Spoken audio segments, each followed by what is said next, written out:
Bonjour à tous, c'est Fabrice de Tutoriaux pour tous. Alors aujourd'hui je vais formater un iMac que je dois revendre. Le client va venir le prendre dans les jours qui viennent et bien il y a une opération hyper importante à faire dans ces cas-là, c'est de formater absolument la machine. Donc formater le disque dur de l'ordinateur pour que y ait plus rien, pour qu'il soit remis complètement à neuf, à zéro, quand le client va l'acquérir. C'est hyper important de le faire parce que vous imaginez, si vous lui donnez comme ça, il va se retrouver lui avec vos fichiers, vos données, peut-être les mots de passe que vous avez mémorisés par exemple dans les navigateurs. Donc ça voudrait dire qu'il pourrait rentrer dans vos comptes, dans tous vos comptes sans aucune difficulté.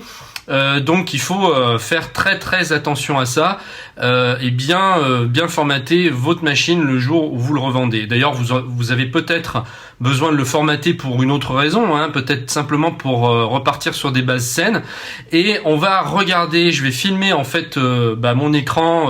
Enfin là ça sera pas avec comme d'habitude avec mon logiciel de capture, parce que là comme je fais l'opération au fur et à mesure sur la machine et je redémarre la machine, donc je vais être obligé de le filmer comme ça.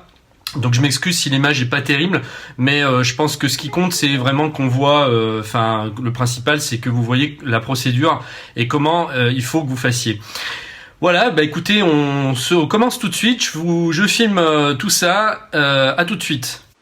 Bon voilà, alors je sais pas si vous voyez bien l'écran, je vais essayer de mettre la caméra, voilà c'est un peu penché tout ça là, c'est pas très droit en fait, alors je vais essayer de, voilà, plaquer un peu ça comme il faut. Voilà, donc c'est pas ce qui se fait de mieux, puisque là je peux pas utiliser en fait mon logiciel habituel pour capturer l'écran, étant donné que je vais le formater, je peux pas. Donc là je fais avec les moyens du bord. Bon, on voit pas l'écran en totalité, mais on voit le principal. Donc je pense que avec mes commentaires, vous allez à peu près comprendre comment ça se passe. Voilà. Alors la première opération à faire, ça va être de redémarrer votre Mac. Tout simplement, et puis dès vous allez avoir la pomme qui va apparaître, vous allez avoir le son, hein, le fameux son du redémarrage de l'ordinateur, vous allez appuyer sur votre clavier commande R, donc sur les deux touches commande R, et vous allez laisser vos doigts appuyés sur les touches pendant un bon moment, jusqu'à ce que vous voyez que le Mac redémarre. Et en fait quand il va redémarrer, il va pas redémarrer comme d'habitude, il va arriver sur cet affichage, donc utilitaire OS X. Donc il se peut parfois que la première fois on n'y arrive pas, ou qu'on appuie sur commande R un petit peu trop tard par rapport à la machine qui a déjà redémarré. Donc si vous voyez que ça marche pas une première fois, n'hésitez pas à recommencer. Vous appuyez bien sur commande R à chaque fois que la pomme apparaît, que le son du démarrage apparaît. Maintenant on va aller sur utilitaire de disque. On va faire continuer. Donc là, il va lancer l'utilitaire de disque et là, on va se placer sur le disque dur de l'ordinateur, donc qui est le Macintosh HD qui est ici. Donc, on va lui dire d'effacer complètement ce disque dur. Donc très important, sélectionnez bien Macintosh HD, hein, qui est vraiment le disque dur de votre machine. Maintenant, on va y aller, on va cliquer sur effacer. Ici, on va bien laisser le format sur OS X étendu journalisé et ensuite on clique sur effacer. C'est parti, effacement de Macintosh HD et création de Macintosh HD. Voilà, alors il a fallu quoi 2 secondes pour complètement effacer le disque. Donc on va faire OK. Maintenant on va sortir l'utilitaire. Maintenant on va cliquer sur réinstaller OS X et continuer. Alors, important, là il me dit impossible de réinstaller OS X car vous n'êtes pas connecté à Internet. Donc si vous vous connectez à Internet par Wi-Fi, utilisez le menu de l'icône Wi-Fi pour sélectionner votre réseau. Vous pouvez également brancher un câble Ethernet. Donc moi ici je vais brancher le câble Ethernet pour aller plus vite parce que ça va toujours plus vite que le Wi-Fi. Hein. Donc je branche mon câble et on continue. Alors ça bloque complètement avec le câble Ethernet, ça marche pas, donc je sais pas exactement pourquoi, mais on va pas se poser trop de questions. On va aller au plus rapide, donc je vais aller sur le Wi-Fi. Vous voyez ici vous avez l'icône du Wi-Fi, vous allez cliquer dessus, vous allez choisir votre réseau. Voilà, et vous rentrez votre mot de passe et on va relancer tout ça. Donc voilà, je viens de rentrer ma clé, l'icône du Wi-Fi vient de se mettre en noir, donc logiquement, là je devrais être connecté à Internet. Donc on y va, on continue, réessayer. Ah, là c'est passé. Donc on va cliquer sur continuer. Alors pour télécharger et restaurer OS X, l'admissibilité de votre ordinateur sera vérifiée auprès d'Apple. Donc voilà, vous avez vu que c'est bien sécurisé. Apple contrôle certainement la machine, son numéro de série et compagnie. Maintenant on va cliquer sur continuer. Alors chargement des informations d'installation. Alors moi ce que je suis en train de regarder, c'est que en fait ce Mac avait été acheté avec Lyon, le système Lyon à l'époque. Et il redémarre en fait sur le dernier système El Capitan. Donc ça c'est vraiment bien parce qu'il n'y aura pas besoin de faire la mise à jour derrière après vers le nouveau système. C'est-à-dire que là si je revends ma machine, donc le client il y a quelques années en arrière se serait retrouvé avec l'ancien système et il aurait dû faire la mise à jour vers le nouveau. Là au moins on réinstalle complètement en propre le nouveau système El Capitan, le dernier, et donc comme ça le client il aura le dernier système, il n'aura rien à faire, ça sera parfait. Donc là maintenant on va accepter les conditions.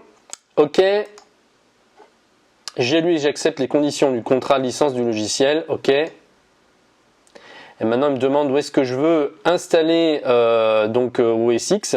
Et bien sûr ça va être le disque dur Macintosh HD et je fais installer. Connexion à l'App Store. Bon alors apparemment maintenant on peut plus rien faire sans se connecter à l'Apple Store, donc il me demande mon identifiant de l'Apple Store, donc je vais le rentrer et puis on va voir ce que ça donne. Voilà, connexion à l'Apple Store. Donc normalement tout devrait être ok maintenant. Alors logiquement il devrait aller télécharger la dernière version d'El Capitan. Donc là il y en a pour un moment, je pense qu'il y en a au moins pour 1 heure. D'autant plus que là on est en Wi-Fi, vous savez le Wi-Fi c'est toujours un petit peu plus lent que la connexion Ethernet, quoique maintenant ça s'efface quand même. On est pratiquement pareil, ça s'améliore, hein. On a des débits qui sont vraiment géniaux maintenant en Wi-Fi. Alors là, il est quand même en train de me dire, pour l'instant, il reste environ, alors ça baisse heureusement parce que là ça fait peur, 5 heures, mais même là si ça reste à 5 heures, franchement c'est quand même gros. Donc je vois que là c'est en train de baisser, hein. Voilà, ça va très vite, donc là la durée va se stabiliser. Une fois qu'il a mesuré à peu près le débit moyen de ma connexion, l'estimation de la durée va se stabiliser. Et je pense là, vu tel que c'est parti, qu'on en a à mon avis au moins pour 2 heures je pense. Voilà, El Capitan a été entièrement téléchargé, il m'a fallu moins de 2 heures, j'ai pas exactement regardé, mais ça a duré entre 1h15 à peu près 1h30.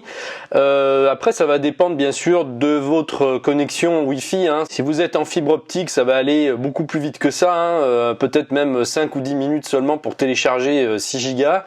Voilà, donc là on est en train, alors une fois que El Capitan a été téléchargé, automatiquement le Mac a redémarré, j'ai rien fait, hein. Donc là c'était juste pour vous montrer. Donc là il met installation, il reste environ 23 minutes, donc on va le laisser faire, on va continuer. Il y avait juste un petit détail que je voulais vous dire, c'était que quand El Capitan va se télécharger, votre écran va se mettre en veille tout seul, il va redevenir noir. Donc vous paniquez pas, c'est normal. Pour le réveiller, vous appuyez sur la touche, sur une touche de votre clavier. Vous pouvez appuyer sur la touche espace, par exemple, de votre clavier, puis l'écran va revenir. C'est important parce que sur le coup, des fois, on se demande, on se dit tiens, il est planté, qu'est-ce qui se passe, il est mort, mon truc. Non, c'est juste l'écran qui se met en veille automatiquement. Vous savez que dans ces moments-là, on n'a plus accès aux réglages, hein, quand on est en train de faire des tâches de fond comme ça. Donc voilà, c'était juste pour vous dire ça. On continue pour la suite. Voilà, alors là, on est arrivé au bout des 28 minutes là qui étaient décomptées, et puis donc il y a eu un espèce de gros bip. Donc si vous entendez un gros bip, vous paniquez pas. Le système se relance encore une fois. Donc je sais pas si c'est la dernière fois ou si ça va encore recommencer une ou deux fois. Vous savez, hein, chaque fois qu'on fait des réinstallations comme ça, le système redémarre encore. Donc il suffit de laisser faire. Bon voilà, alors comme je vous le disais, il se relance encore une 3e fois. On va revoir si c'est la dernière. Et bien voilà, et bien c'était la troisième et dernière fois. On arrive sur l'écran de bienvenue, comme si on venait d'acheter le Mac pour la première fois en magasin. Et apprendre à piloter VoiceOver pour configurer votre Mac. Bon alors le truc m'a surpris sur le coup parce que ça s'est mis à parler tout seul. Donc apparemment c'est une nouveauté d'être capitaine. Alors je voulais juste ajouter un petit détail, c'est que là le formatage que vous venez de voir, il n'est pas seulement fait pour les iMac, hein, ça fonctionne pour tous les Mac, quel que soit votre Mac, que ce soit un MacBook, un MacBook Pro, un MacBook Air, un MacBook, enfin voilà, tout est bon. En fait, du moment que vous avez le même système, et comme sur Mac, bah, c'est le même système de partout, ça fonctionne exactement pareil. Donc voilà, du moment que vous avez un Mac à formater, vous pouvez regarder cette vidéo. Ensuite, moi ce que je vous conseille, c'est que dès que vous n'utilisez plus une machine, c'est-à-dire que dès que vous la changez pour une nouvelle machine, vous achetez un nouveau Mac, formatez tout de suite l'ancien, enfin formatez tout de suite. Après avoir transféré vos fichiers, assurez-vous d'abord dans un premier temps que vous avez bien récupéré tout ce qu'il y avait sur l'ancien Mac. Donc vous pouvez par exemple vous laisser un battement d'une semaine au cas où vous avez pas tout, vous voyez que vous n'avez pas tout, pouvoir quand même revenir sur l'ancien Mac pour reprendre les fichiers. Bon, le mieux dans ces cas-là, c'est quand même d'avoir une sauvegarde Time Machine à côté. Hein, vous savez, Time Machine, je ferai une vidéo là-dessus d'ailleurs si vous voulez, qui permet de sauvegarder automatiquement tout votre contenu régulièrement sur votre disque externe. Donc normalement, si vous avez ça, l'ancien Mac, vous en avez plus besoin. Mais au cas où, si vous voulez être plus tranquille, gardez-le une semaine, 15 jours avec tel qu'il est, et puis comme ça vous pouvez à tout moment revenir dessus si vous avez des fichiers à reprendre. Mais une fois que le transfert est fait, que vous avez bien fait le checking, que vous avez bien vérifié que vous aviez tout sur votre nouveau Mac, moi je vous conseille tout de suite ensuite d'effacer l'ancien pour pas oublier de le faire, et parce que c'est toujours dangereux de laisser une machine traîner comme ça qui sert plus et qui est pas formatée. On sait pas dans quelle main ça peut tomber. Donc pour éviter de prendre des risques inutilement, pensez bien à le formater le plus rapidement possible. Une fois que vous êtes assuré que vous pouvez le faire. Voilà, et bien écoutez, je vous remercie de m'avoir suivi et je vous dis à très bientôt dans une prochaine vidéo.